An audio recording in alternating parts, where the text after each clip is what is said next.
돌아오라 치유의 하나님께로, 돌아오라 치유의 하나님께로, 돌아오라 치유의 하나님께로. 아멘. 여러분, 우리가 돌아가는 게 제일 중요하겠죠.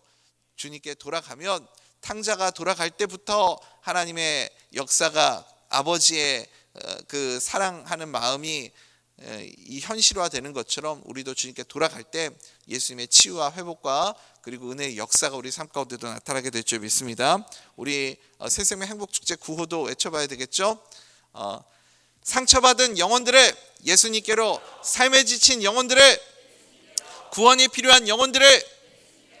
역시 여러분 그 예수님께로만 하시면 되니까 이걸 잘 하시네요. 다시 한번 해볼까요? 상처받은 영혼들을, 삶에 지친 영혼들을, 구원이 필요한 영혼들을. 아멘. 모든 상처받은 영혼들, 삶에 지친 영혼들, 구원이 필요한 영혼들, 우리 성도님들 만나는 모든 사람들에게 예수 그리스도의 향기 나는 삶을 살아가는 우리 복된 주의 백성들 되시기를 간절히 소원합니다. 오늘 아침에 보니까 제가 기도할 때 기도한다는 걸 깜빡했는데 멀리 세종에서도 오신 가정들도 참 많이 계시고, 또 오늘 새벽을 깨워서 이 아침에 나오신 우리 모든 성도님들 주님의 이름으로 축복하고 환영합니다. 오늘도 말씀으로 우리의 육신이 피곤한 것보다 우리의 영이 깨어 있을 때 더 참 우리의 삶에 활력이 넘쳐나고 하나님의 은혜가 풍성하구나, 그것을 체험하는 오늘 하루의 삶이 될 수 있기를 간절히 소원합니다.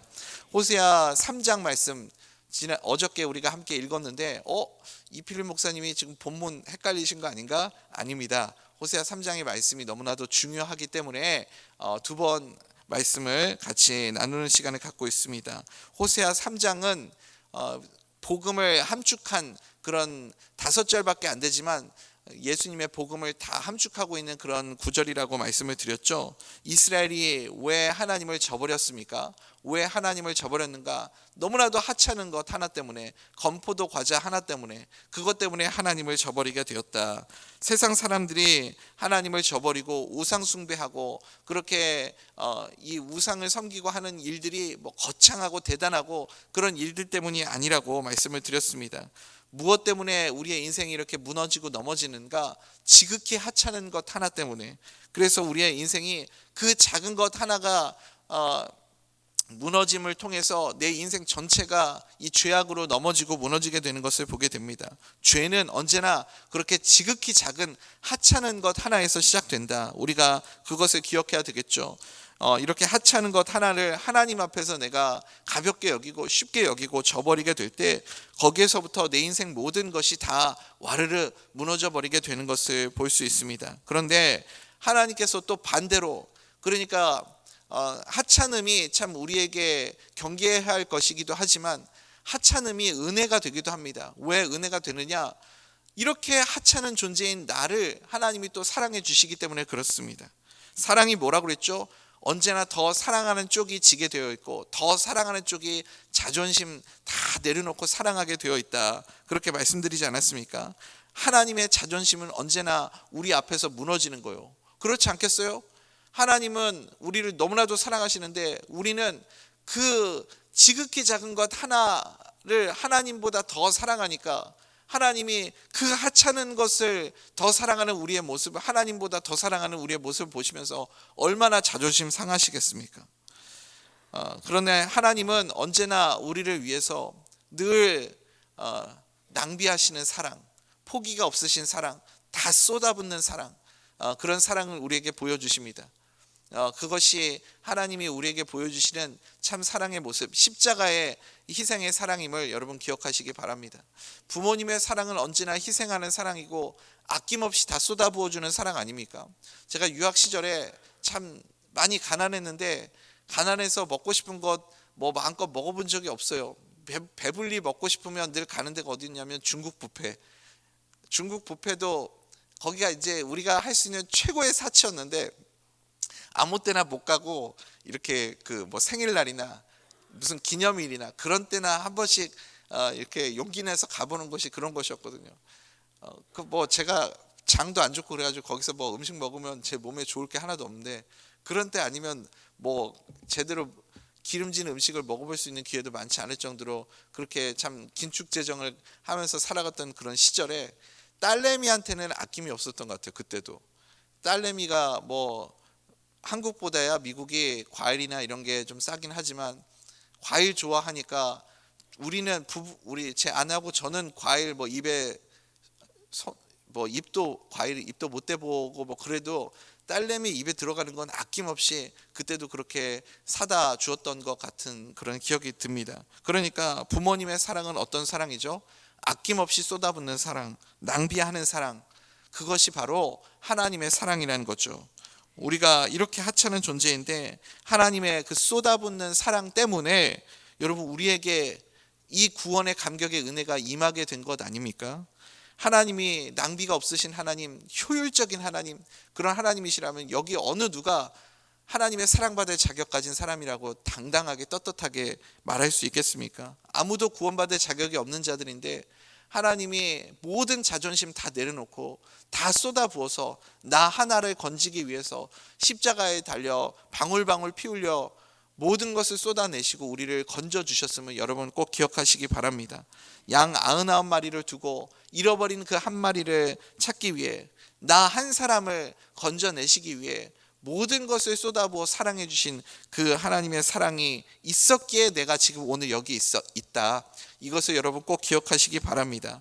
오늘은 그 말씀에 대한 내가 그렇게 사랑받는 자녀구나 라는 것에 대한 이제 내 삶의 적용에 대한 부분인데 우리가 그 사랑을 받는 자라면 이제 어떤 삶을 살아가야 되겠습니까? 이제 다시는 죄의 종으로 과거의 모습으로 돌아가면 안 되겠죠. 이제는 그리스도의 신부다운 삶을 살아가야 되지 않겠습니까? 정말 사랑받는 사람이기 때문에 나도 내가 받은 사랑만큼 주님을 사랑할 수 있는 그런 자로 살아갈 수 있는 우리 모두가 되기를 간절히 소원합니다. 그것이 무엇이냐? 신학적인 용어로 그것을 예수님을 닮아가는 삶, 신랑 되시는 예수님과 하나가 되어서 주님과 함께하는 삶, 그래서 이것을 성화라고 설명을 하는 거죠. 이 호세아 3장에는 그래서 이 복음의 모든 것이 다 담겨 있습니다. 오늘은 그 성화에 대한 말씀을 함께 나누려고 합니다. 3장 3절 말씀 함께 읽어보겠습니다. 시작. 그에게 이르기를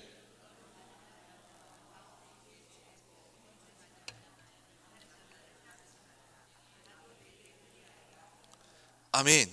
그러니까 이제 그 사랑을 받는 자임을 우리가 알게 되었다면 모든 것을 다 쏟아부어서 나를 사랑하시는 분이심을 우리가 알게 되었다면 나도 내 신랑 되시는 주님을 사랑하는 그런 주님의 그리스도의 신부가 되어야 되지 않겠습니까?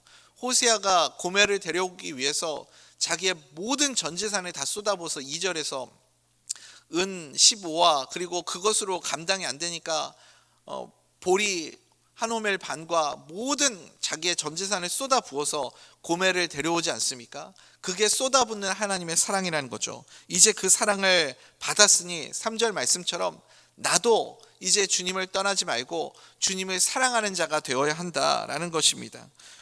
이 말씀이 근데 이 3절 말씀은 지금 호세아 선지자를 통해서 고멜에게 주는 말이기도 하지만 이게 하나님이 지금 우리에게 직접 주시는 말씀이죠. 하나님이 그래서 우리가 이해할 수 있는 언어로 가장 쉬운 표현으로 그렇게 설명하고 있는 말씀입니다.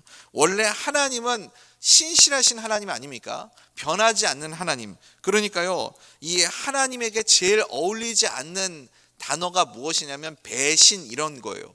하나님은 변하지 않는, 마음이 변하지 않고 언제나 한결같으신 그런 분이시죠. 그게 하나님의 속성이기 때문에 그렇습니다. 그런데 지금 하나님이 우리가 이해할 수 있는 말하자면 의인화된 그 표현으로 가장 쉽게 설명해 주시고 있는 거죠. 오늘 말씀의 의미가 무엇입니까? 나도 너를 떠나지 않을 테니까. 하나님은 떠나지 않는 분이시라니까요. 그런데 하나님이 의인화해서 설명하는 거예요. 나도 너를 떠나지 않을 거니까 너도 제발 나를 떠나지 말아다오. 우리 같이 서로 떠나지 말고 끝까지 사랑하는 관계가 되자. 지금 그렇게 말씀하고 있는 것 아닙니까? 그게 우리 수준에 맞춰서 지금 3절에서 그 설명을 하고 있는 거죠. 하나님의 속성이 우리를 떠나시는 분이 아니고 배신하는 분이 아니시잖아요. 하나님은 당연히 그런 분인데 이렇게 말씀하시는 이유가 무엇입니까? 이 말씀을 읽을 때마다 우리가요 가슴 아파해야 합니다. 하나님은 그런 분이 아닌데 나는요, 나는 언제든지 하나님을 배신하고 떠날 가능성이 있는 존재다라는 의미를 포함하고 있는 겁니다. 그러니까 하나님께서 지금 우리에게 자존심 다 내려놓고 부탁하고 있는 거예요. 여러분, 호세아가 고멜에게 이런 표현할 이유가 없잖아요. 오히려 반대로 고멜이 고마워요. 감사합니다. 당신 전 재산을 다 바쳐서 나를 건져주셔서 고맙습니다. 해도 모자랄 판에 지금 호세아가 오히려 고멜에게 부탁을 하잖아요. 나도 널 떠나지 않을 테니까 제발 너도 날 떠나지 말아줘. 하나님이 지금 우리에게 그 말씀을 하고 있다는 겁니다. 왜냐하면 우리는 언제든지 하나님을 저버리고 배신하고 또 떠날 가능성이 있는 자들이기 때문에 그렇습니다. 그런데 지금 호세아 선지자가 고멜에게 좀 높은 위치에서 이렇게 권위 있게 위험 있게 너 이제 앞으로 잘해, 조심해, 내가 이만큼 너한테 호의를 베풀고 친절을 베풀어 줬으면 너도 나에게 그 정도는 해야 되지 않겠냐 하면서 이렇게 권위 있게 협박하듯 말하는 것이 아니라 고멜의 수준으로 내려와 가지고 지금 고멜에게 오히려 더 수그려 들면서 그렇게 동등한 위치에서 부탁을 하고 요청을 하고 있는 것 아닙니까? 지금 하나님이 우리에게 똑같이 그렇게 말씀하고 있다라는 뜻입니다. 이게 얼마나 하나님의 입장에서는 가슴 아픈 이야기입니까? 주님께서 우리와 같아지시기 위해서, 우리를 사랑하시기 위해서 낮아지고 또 낮아지셔서 그래서 이 땅에 오신 것 아닙니까? 사랑해 주시기 위해서요. 우리를 건져주시기 위해서 우리의 눈높이까지 오셨음을 보게 됩니다. 왜요? 우리와 함께 나도 널 떠나지 않을 테니까 제발 너도 날 떠나지 말아다오. 이제 우리 함께 하자. 우리 함께 동행하자. 그것을 말씀해 주시기 위해서 이 땅에 오셨습니다. 그러므로 성화란 무엇인가? 성화란 이제 주님과 동행하면서 다시 불순종할 수 있는 함정이 무엇이냐면 주님과 동행하면서 언제나 주님을 닮아가는 삶을 살아가야 하는데 내가 여전히 내 취향대로 내 성향대로 살아가려고 하면 그게 시험에 들게 되는 겁니다. 우리는요 본성이 있어요. 내 취향대로 내 본능대로 그렇게 사는 존재가 더 이상 아닙니다. 왜 우리가 불순종하게 되는지 아십니까? 내 취향대로 살기 때문 아닙니까? 내 취향. 그래서 가만히 보면요 신앙생활도 자기 취향대로 하시는 분들이 계세요. 그런데 내 취향을 가지고 신앙생활하면 그게 위험해질 수가 있습니다. 찬양도 다 각자만의 취향이 있거든요. 어떤 분들은 이렇게 막 시끄럽게 노래하는 거 안 좋아하시는 분도 계시고 또 어떤 분들은 또 이렇게 조용하게 잔잔하게 찬양하는 것도 답답하고 이렇게 싫어하시는 분도 계시고요. 다 찬양도 각자만의 취향대로 그렇게 찬양을 하시는 분들이 있습니다. 내가 좋아하는 찬양은 부르고 싫어하는 찬양은 부르지 않고 여러분 그러면 내 신앙이 성장할 수 있겠습니까? 찬양만 그런가요? 기도도 취향대로 하시는 분들이 있어요. 기도도. 그래서 조용히 기도하시는 분은 옆에서 누가 막 시끄럽게 떠들고 통성기도하고 이러면 싫어하시는 분 계십니다. 또 반대로요. 통성기도 좋아하시는 분은 어때요? 옆에서 이렇게 다 이렇게 오늘은 기도도 못하게 다 조용히 있어. 좀 같이 떠들고 이렇게 떠드는 건 아니죠. 같이 뜨겁게 기도하고 그러면 참 좋겠는데 조용히 기도하는 분 보면 너는 기도를 하는 거냐 안 하는 거냐 그럴 거면 교회를 왜 나와 막 이렇게 답답해 하시고 그런 분들 계시지 않습니까? 취향대로 그냥 자기 취향대로 존중할 수 있어야 되는데 취향이 있습니다. 심지어 말씀도 취향이 있잖아요. 내가 듣고 싶어하는 말씀, 내가 듣고 싶어하는 말씀만 골라서 듣는 분도 계시지 않습니까?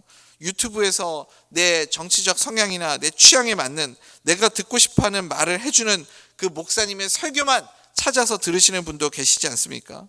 여러분 취향이 있다라는 것은 무엇이냐면 언제나 항상 문제가 생길 여지를 가지고 있다라는 뜻입니다. 제가 주일날 저녁에도 말씀드렸지만 음식도 골고루 먹어야 건강한 거 아니에요? 그렇죠. 편식하면 언제나 문제가 생기게 되어 있습니다. 신앙생활도 마찬가지예요. 예수로 사는 자는 내 취향 이런 거 다 사라져 버려야 됩니다. 자기 취향에 따라 열심히 있는 사람도 있습니다. 자기 취향에 맞으면 열심히 섬기고 열심히 뛰고 그게 아니면 또 쉽게 저버리고 포기해버리고 그만두고 떠나가 버리기도 합니다. 그래서 어떤 사람이 너무 취향이 강하고 자기 입맛이 강하면 그러면 그 사람은 고멜이 될 확률이 굉장히 큽니다. 우리는 내 취향과 내 입맛대로 살아가는 자가 아니라 하나님의 말씀대로 살아가는 자가 되어야 할 줄 믿습니다. 이것이 내가 예수님과 동행할 때 주님과 동행한다라고 말할 때 제일 중요한 개념입니다. 주님과 동행하면서 여전히 내 취향, 내 성향 이런 거 가지고 주님과 함께 동행할 수 없다라는 것이죠. 우리 성도들이 너무 자기 취향이 강하지 않았으면 좋겠습니다. 지금 호세아 선지자가 고멜에게 요청하는 것도 똑같은 것이죠. 이제는 취향 따라 살지 말고 서로에게 존중하고 맞추며 살아가자. 다른 말로 하면 이제 예수님과 동행하는 삶, 주님의 취향에 맞춰가는 삶, 하나님의 말씀을 따라가는 인생이 되라 라는 말씀입니다. 그게 우리 성도가 걸어가야 할 믿음의 길인 줄 믿습니다. 이렇게 말씀대로 살아가는 방법이 무엇이겠어요? 주님이 기뻐하시는 것을 우리가 하고 주님이 싫어하시는 것을 하지 않는 것, 이게 중요한 것 아니겠습니까? 주님이 기뻐하시는 것을 하면 됩니다. 주님이 무엇을 기뻐하시는가? 사울 왕이 아말렉을 진멸하였을 때 겉으로 볼 때는 제사를 잘 드리고 하나님을 잘 섬기는 것처럼 보였습니다. 그런데 사무엘 선지자가 와가지고 이 사울 왕을 책망하면서 하나님이 사무엘 선지자를 통해서 주시는 말씀이 무엇입니까? 순양의 기름보다 하나님이 더 좋아하시는 것은 순종이다 라고 설명하지 않습니까? 하나님이 더 좋아하는 것을 하라라는 거예요. 내가 언제 이거 순양의 기름을 바치라고 했느냐? 너는 순종도 못하면서 이런 거 내가 바치면 좋아할 거라고 생각했느냐? 하나님이 그렇게 말씀하시는 거죠. 그러니까 하나님이 좋아하시는 것은 순종 없는 제사보다 하나님의 목소리에 순종하는 것, 이것을 하나님이 더 기뻐하시는 것을 볼 수 있습니다. 하나님이 무엇을 좋아하시는지, 무엇을 싫어하시는지 그것을 알기 위해서 우리가 하나님의 말씀을 읽는 것 아닙니까? 아직도 내가 듣고 싶어하는 말씀, 내가 좋아하는 말씀 거기에만 밑줄 그으면서 그렇게 신앙생활 하시고 그렇게 성경을 읽고 계십니까? 그러면 하나님이 기뻐하시는 것을 우리가 알 수가 없죠. 하나님이 무엇을 원하시는지, 내가 말씀대로 살아가려면 어떻게 해야 되는지 하나님의 명령에 늘 밑줄 그을 수 있는 하나님의 사람들 될 수 있기를 간절히 소원합니다. 마르다와 마리아 한번 생각해 보십시오.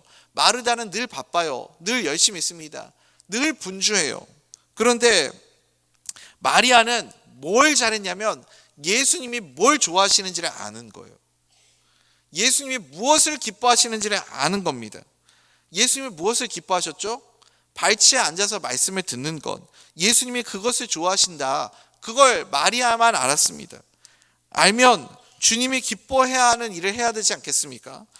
그래서 예수님이 누가복음 10장 42절에서 뭐라고 마리아를 칭찬하냐면 마리아는 이 좋은 편을 택하였으니 빼앗기지 아니하리라. 하나님이 원하시는 것, 주님이 기뻐하시는 것을 선택하였다. 그 말씀입니다. 이것이 우리가 주님과 동행할 때 가장 중요한 핵심 개념입니다. 부부관계도 좋은 관계를 유지하려면 어떻게 해야 되겠어요? 좋은 관계를. 제가 늘 욕먹는 이유가 그건데, 아내가 좋아하는 걸 하고 하지 말라는 거 안 하면 되잖아요. 그게 어렵죠, 남편들은. 그렇지 않습니까? 남편이 싫어하는 행동 안 하면 되고, 남편도 아내가 좋아하는 행동을 해야 서로 좋은 관계를 맺을 수 있는 것 아니겠습니까? 사랑이 무엇이죠? 오늘 여러분 잘 공감이 안 되시나요? 사랑이 무엇이에요? 상대방의 입장에서 상대방이 좋아하는 것을 계속하고 싫어하는 것을 안 하는 것이 사랑 아닙니까? 하나님이 좋아하시는 것을 계속하고 싫어하시는 것을 하지 않는 것, 그것이 주님과 동행하는 성도의 삶의 모습인 줄 믿습니다. 이렇게 순종할 때 우리의 삶 가운데 어떤 일이 벌어지는가? 하나님과 주님과 연결이 되게 되니까 우리 삶 속에서 하나님의 능력이 나타나게 될 줄 믿습니다. 에베소서 1장 19절 보니까 에베소 성도들에게 사도 바울이 기도하잖아요. 뭐라고 기도합니까? 그의 힘의 위력으로 역사하심을 따라, 그의 힘의 위력으로 역사하심을 따라. 그러니까 하나님의 힘이 엄청나다라는 거죠. 엄청난 하나님의 권능과 힘이 있으신데 누구에게 그 힘을 주시는가? 믿는 우리에게 베푸신 능력의 지극히 큰 힘, 믿는 우리에게 하나님께서 그 큰 힘을 베풀어 주신다. 우리가 순종함을 통해서 하나님의 엄청난 능력이 우리에게 드러나게 된다. 그 말씀입니다. 우리에게 베푸신 하나님의 능력이 지극히 큰 것을 여러분 날마다 경험하고 그렇게 살아가고 계십니까? 하나님께서 우리에게 베푸신 능력이 지극히 크심, 그것이 어떠한 것인지 너희로 알기를 원한다. 사도 바울이 그렇게 기도하지 않습니까? 우리도 나의 삶 가운데 주님과 연결될 때, 주님과 하나가 될 때, 주님이 기뻐하시는 삶을 살아가게 될 때 지극히 크신 하나님의 능력이 우리의 삶 가운데도 나타나고 임하게 되는 그런 은혜를 날마다 누리며 살아가는 주의 자녀들 되시기를 간절히 소원합니다. 그러니까 능력이요 복잡한 게 아닙니다. 하나님의 능력을 가지고 살아가는 삶, 그거 간단해요. 어떻게 하면 우리가 하나님의 그 크신 능력을 가지고 살아갈 수 있을까요? 주님을 사랑하면 됩니다. 사랑하면 돼요. 그 능력이 우리 가운데 임하게 되면 우리의 삶 가운데 모든 고난과 어려움들도 능히 이겨내게 될 줄 믿습니다. 우리의 삶 가운데 그런데 이 하나님의 크신 능력이 나타나게 될 때까지 좀 시간이 걸릴 때가 있어요. 때로는 오늘 말씀에도 시간이 좀 필요한 순간들이 있다 말씀하고 있습니다. 우리 4절 5절 말씀 한번 읽어보겠습니다. 시작. 이스라엘 자손들이 많은 날 동안 왕도 없고 에봇도 없고 드라빔도 없이 지내다가 그 후에 이스라엘 자손이 돌아와서 그들의 하나님 여호와와 그들의 왕 다윗을 찾고 마지막 날에는 여호와를 경외함으로 여호와와 그의 은총으로 나아가리라. 아멘. 우리는 이 말씀의 의미를 잘 알고 있죠. 이제 바벨론 포로로 끌려가게 되고 그리고 다시 돌아오게 될 것을 예언하는 말씀입니다. 시간이 그 시간들이 고난의 시간들이 있다. 그것을 설명하고 있는 거죠. 우리의 인생 가운데도요 하나님이 허락하시는 고난의 시간들이 있죠. 내 인생에 찾아오는 이 시련의 시간들. 그런데 우리가 주님과 함께 이렇게 동행하는 삶을 살아가면서 고난을 통과하게 되면 어떻게 되느냐? 그것을 통해서 배우고 깨닫게 되는 것이 있습니다. 무엇을 배우게 되냐면 하나님의 사랑을 배우게 됩니다. 주님과 함께 동행하며 고난을 통과할 때 우리는 하나님의 사랑을 배우게 된다는 거예요. 고멜이 떠났을 때 호세아가 고멜을 다시 데려오게 되죠. 또 떠났다가 또 도망가면 호세아가 고멜을 데려오고 또 도망가면 호세아가 고멜을 데려오고 그러면서요 호세아가 무엇을 배우냐면 진짜 고멜을 사랑하게 되는 거예요. 진심으로 고멜을 사랑하는 것을 깨닫게 되는 겁니다. 그 사랑을 깨닫게 되기까지 여러분 시간이 필요하지 않습니까? 시간이 있는 거예요. 그 고난의 시간을 통과하면서 우리도 뭘 알게 되냐면 하나님의 사랑을 알게 되는 겁니다. 하나님의 사랑을 배우게 되는 겁니다. 그래서 여러분 고난 속에서도 늘 주님과 동행하는 것이 중요하죠. 언제나 주님과 함께하는 삶을 살아가는 것이 중요합니다. 우리가 고난이 찾아올 때 뭐라고 기도하냐면 이 고난의 시간이 단축되고 짧아지고 빨리 이 고난을 지나가게 해달라고 그렇게 기도할 때가 참 많이 있습니다.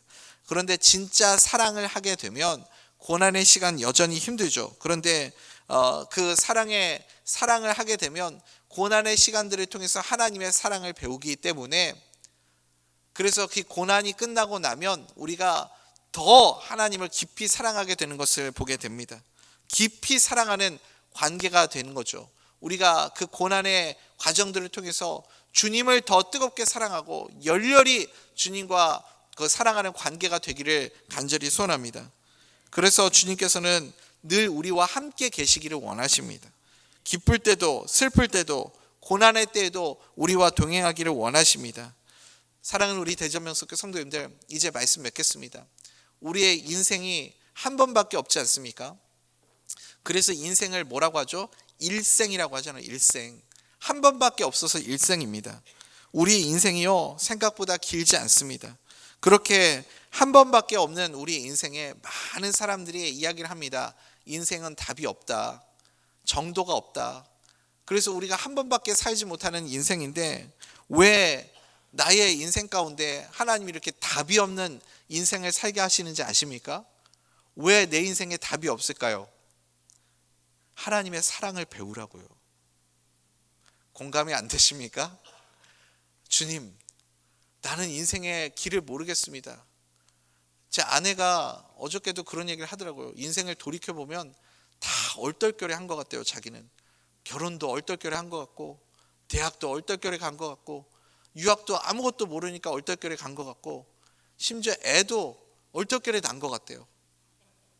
그냥 모르니까. 사실 우리 인생은요 다 뭐 알고 못 가잖아요.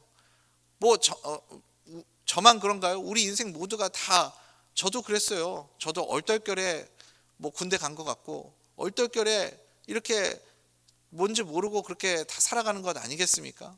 인생이 그렇다고요. 답을 알지 못하고 살아갑니다. 그런데 왜 답이 없는 그 인생을 하나님이 살아가게 하시는가? 이거 하나를 여러분 꼭 기억하십시오. 하나님의 사랑을 배우라고요.